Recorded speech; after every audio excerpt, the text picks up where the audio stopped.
Ukraine war.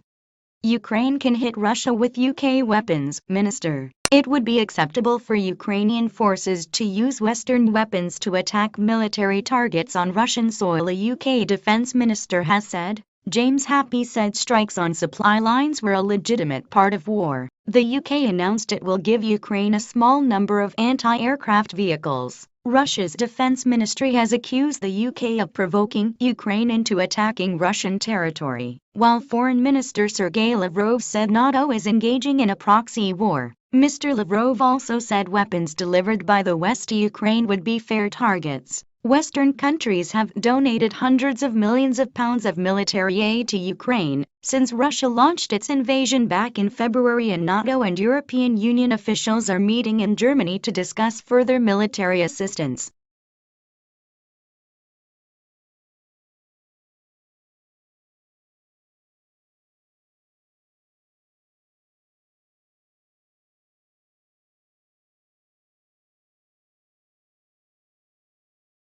It comes as Russia has focused its forces on the eastern Donbas region of Ukraine, with the UK's Ministry of Defense reporting the city of Kreminna in Luhansk has fallen. Russia has accused Ukraine of attacking targets within its territory, including an oil depot in Belgorod, but Ukrainian forces have not confirmed any strikes. The Ukrainian defense unit holding the line in Donbas in maps.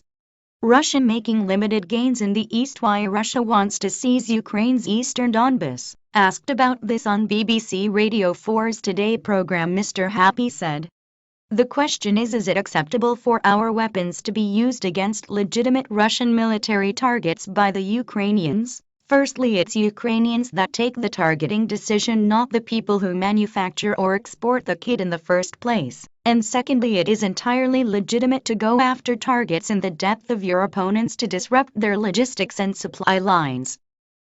The Armed Forces Minister added that it was also a perfectly legitimate part of war for Russian forces to be striking targets in western Ukraine to disrupt Ukrainian supply lines, as long as they avoided targeting civilians, which unfortunately they have not taken much regard for so far.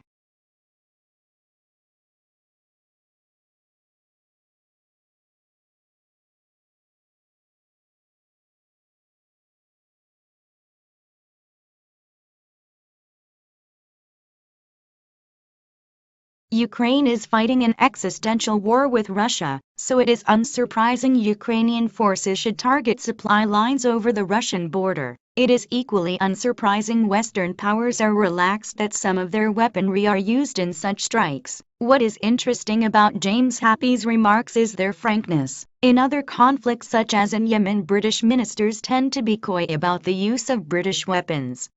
On one level, the defense minister is just revealing his usual candor. He often speaks more as a former soldier than a politician, but on another level his remarks reflect NATO's deepening involvement in this conflict. The weapons provided by Western powers are getting bigger and more powerful. It is one thing to give Ukraine short-range anti-tank bazookas. It is another to provide them with drones and artillery that can cross borders. The line between defending Ukraine and attacking Russia is increasingly blurred.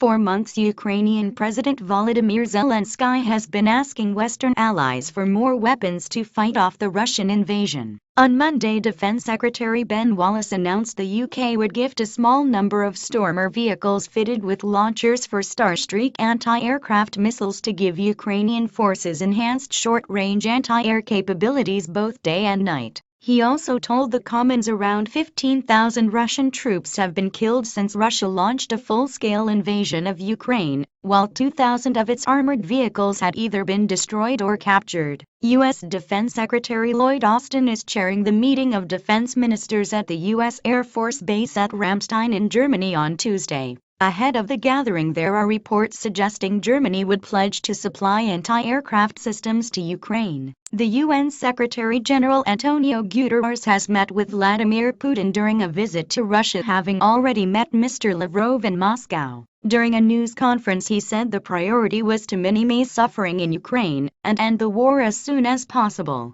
Talks are expected to focus on humanitarian corridors out of the besieged port city of Mariupol. Mr. Guterres is expected to meet President Zelensky later in the week. UK Foreign Secretary Liz Truss told MPs that the government had concerns about an international security architecture that has Russia as one of the permanent members of the UN Security Council, adding that Russia had used its veto as a green light for barbarism. She said part of the UK's response had been working closer with allies like the G7 and NATO because we simply haven't seen enough at a UN level.